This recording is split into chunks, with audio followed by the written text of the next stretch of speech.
নমস্কার বন্ধুরা, শুভ সকাল। পাড়ার রান্নাঘরে আরও একবার আপনাদের অনেক অনেক স্বাগত।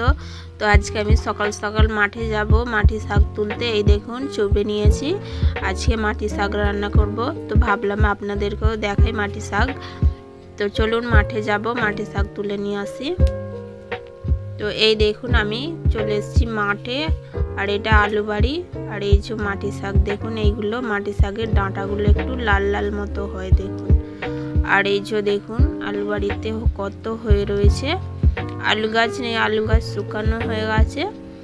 আলু গাছ একটু পরে খুলবে। তো যেহেতু এখন আলুর দাম নেই, আলু পরে খুলবে। তো দেখুন আমি মাটি শাকগুলো নিয়ে নিচ্ছি। এই যে দেখুন মাটি শাকগুলো আলাদা, আর পাশে যে বড়মাং শাক রয়েছে ওইগুলো আলাদা। এই দেখুন মাটি শাকের ডাঁটাগুলো একটু লাল লাল হয়। তো দেখুন আমি মাটি শাক তুলে নিয়েছি। ঘুরে ঘুরে মাটি শাক তুলতে মাটি শাক তুলতে অনেক দেরি হয়। তো এই দেখুন কাঁকড়া, দেখুন কাঁকড়া নিয়ে এসছে, আপনাদেরকে তুলে দেখাই। এই দেখুন এগুলো কিন্তু খুব বড় না, মাঝারি সাইজের। এই কাঁকড়াগুলো দিয়েই মাটি শাক রান্না করলে খুব সুন্দর হয় আর খেতেও দারুণ। তো আমি এই কাঁকড়াগুলো দিয়ে মাটি শাক রান্না করব। দেখুন কাঁকড়াগুলো কিন্তু মরেনি, জ্যান্ত রয়েছে। এই দেখুন কত সুন্দর লাগছে, কাঁকড়াগুলো জ্যান্ত জ্যান্ত রয়েছে, মরেনি। তো এই কাঁকড়াগুলো দেখুন আমি রান্না করব, আর কত সুন্দর লাগছে দেখুন। এই যে মাটি শাক রয়েছে, আর এই যে কাঁকড়া, এই দেখুন কেমন নড়ছে। এইগুলো যদি দাঁড়াগুলো একটু খুলে যায়, এমন কামড়াবে একদম হাতের রক্ত বের করে দেবে। দেখুন কেমন চলছে, এই দেখুন পালিয়ে যাচ্ছে। তো চলুন এগুলো ভালো করে আগে বেছে নেব। মাটি শাকগুলো বাছা পরিষ্কার রয়েছে, আর বাছবো না। আর এই কাঁকড়াগুলো বেছে নেব। আর একটা আলু নিয়েছি, আলুটা দেব।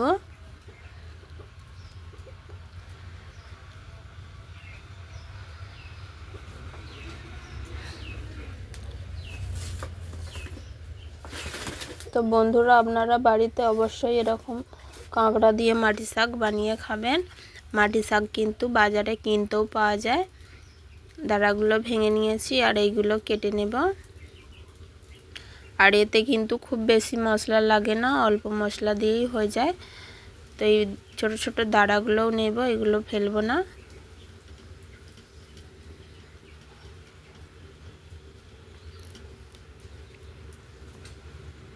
দাঁড়ার এই যে শক্ত এই যে কাঁটার মতো যে রয়েছে ওইগুলো কেটে বাদ দিয়ে দেব।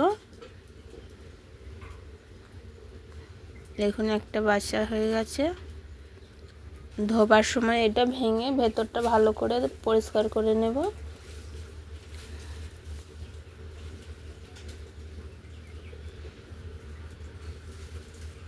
তো দেখুন সব কাঁকড়াগুলো বেছে নিয়েছি। আর এই যে আলু কুটেছি, দেখুন লম্বা লম্বা করে আলুগুলো কেটেছি।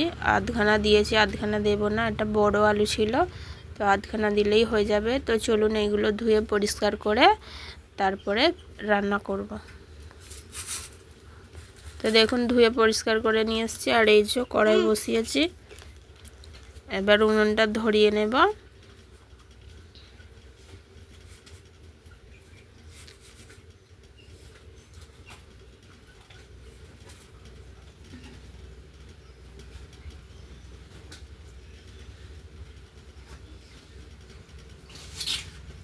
তো পাতা দিয়ে উনুনটা ধরিয়ে নিলাম।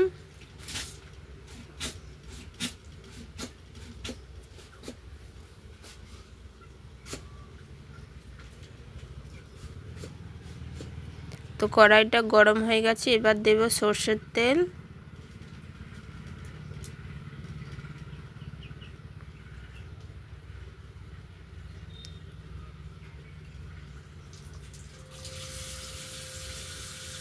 তো সর্ষের তেল গরম হয়ে গেছে, খুন্তি করে একটু চাড়িয়ে দিলাম। এই দেখুন ও এসে একটু জল ফেলে দিয়েছে, তেলটা কেমন ছিটকালো। এবার কাঁকড়াগুলো ভেজে নেব। কাঁকড়ায় আমি কিন্তু লবণ হলুদ মাখাইনি, এই তেলের মধ্যেই দিয়ে দেব।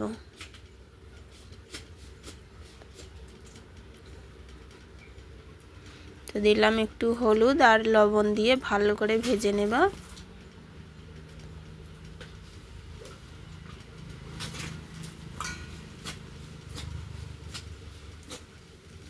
কাঁকড়াগুলোকে ভালো করে ভেজে নেব।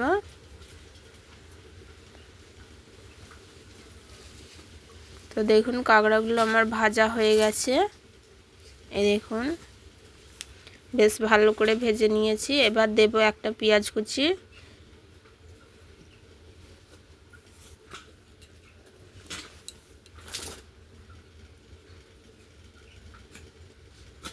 একটা পেঁয়াজ কুচি দিলাম, পেঁয়াজটা ভেজে নিলাম। এবার দেব আলু,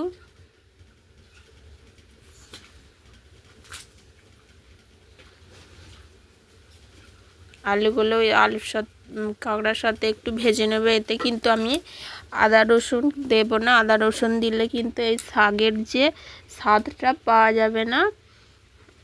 শাক কাঁকড়ার স্বাদ আর এই মাটি শাকের স্বাদ একসঙ্গে মিশে তরকারিটা কিন্তু খুব সুন্দর হবে, এতে আদা রসুন দিলে ভালো লাগবে না। এবার মাটি শাকগুলো দিয়ে দেব। আমি যেইভাবে রান্না করছি আপনারাও যদি এইভাবে রান্না করেন তো অবশ্যই আপনাদের খুব ভালো লাগবে, আর আপনারা একবার খেয়ে বলবেন হ্যাঁ রান্নাটা খুব সুন্দর হয়েছে।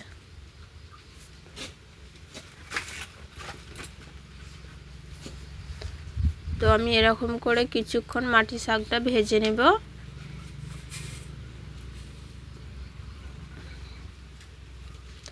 দেখুন আমি কিছুক্ষণ মাটি শাকটা ভেজেছি, এই যে শাকটা একদম সিদ্ধ হয়ে গেছে।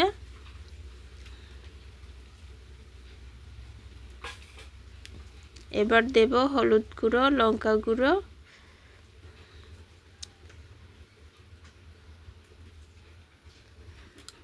আর এই তরকারিটা একটু ঝাল যেমন দৈনন্দিন যেমন রান্না হয় যেমন ঝাল দিন তার থেকে একটু বেশি দিতে হবে, সামান্য একটু বেশি, খুব বেশি না, সামান্য একটু বেশি দিতে হবে। আর ওপর থেকে আর একটু কাঁচা তেল দিয়ে দিলাম। তো আবার বেশ খানিকক্ষণ নেড়ে নেবে একটু। অবশ্যই কিন্তু কাঁচা তেলটা দেবেন ওপর থেকে।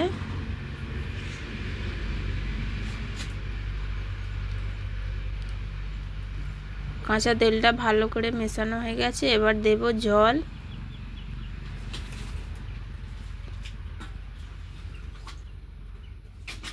জল দিয়ে দিলাম।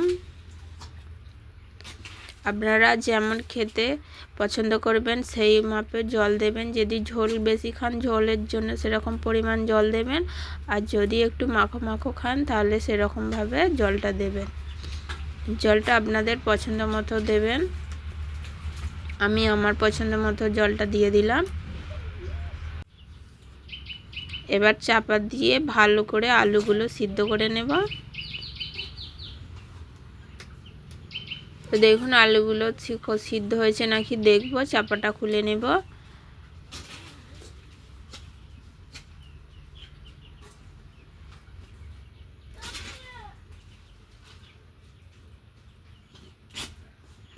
দেখুন আলু খুব সুন্দরভাবে সিদ্ধ হয়ে গেছে। এবার যে কাঁকড়ার ঘিটা এই যে রেখেছিলাম, কাঁকড়ার ঘিটা দিয়ে দেব।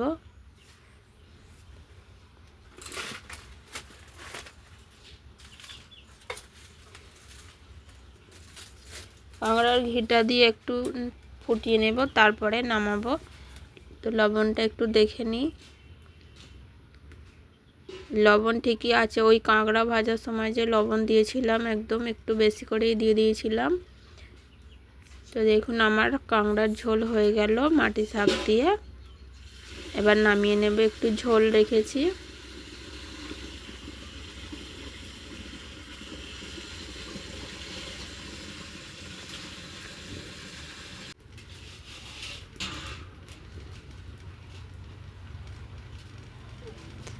তো দেখুন বন্ধুরা আমার মাটি শাক দিয়ে কাঁকড়ার ঝোল রেডি। তো তো দেখুন রান্নাটা কেমন হয়েছে, অবশ্যই বাড়িতে বানাবেন। খেয়ে ভালো লাগলে অবশ্যই একটা কমেন্ট করবেন। আর প্লিজ বন্ধুরা আমার চ্যানেলটাকে সাবস্ক্রাইব করবেন, যাতে আমি আরও নতুন নতুন রেসিপি আপনাদেরকে দিতে পারি। আর অবশ্যই কিন্তু কমেন্ট করবেন। আজকের মতো